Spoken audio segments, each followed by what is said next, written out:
We fight, get beat, rise, and fight again.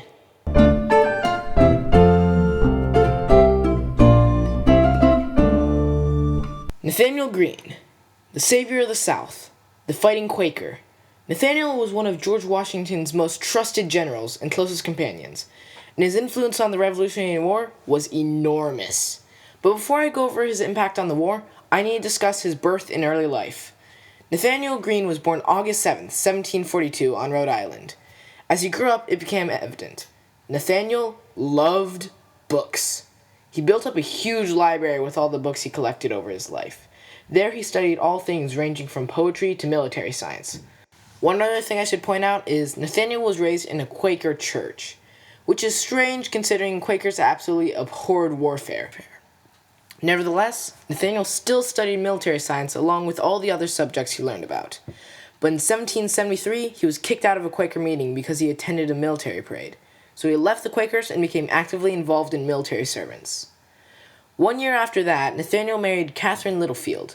Catherine was a strong, independent woman, as she would often visit her husband during his campaigns and had a strange interest in politics and military.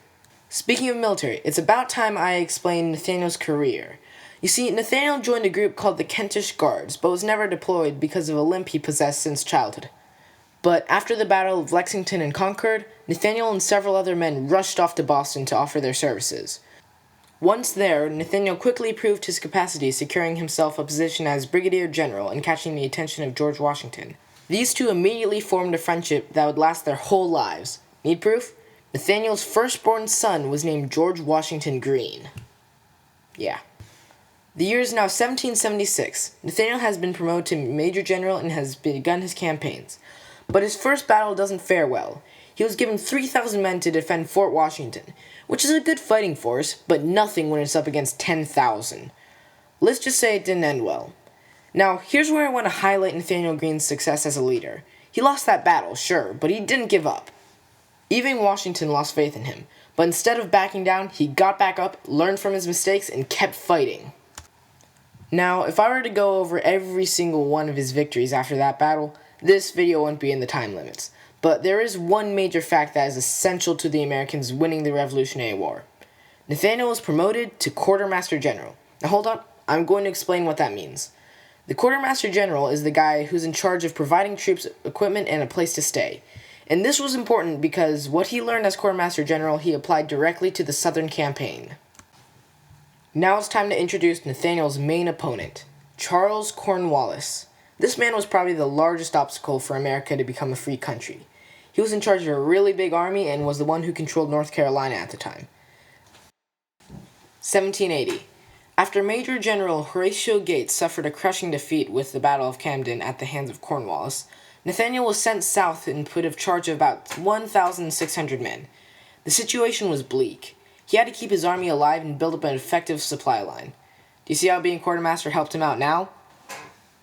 Working with political leaders and militia, Nathanael built supply lines, improved roads, and distribution networks. He fixed the situation and picked his army out of the dirt. Since Nathanael knew he couldn't take on Cornwallis' army head-on, he began leading small raiding parties to sabotage the slow-moving British supply line.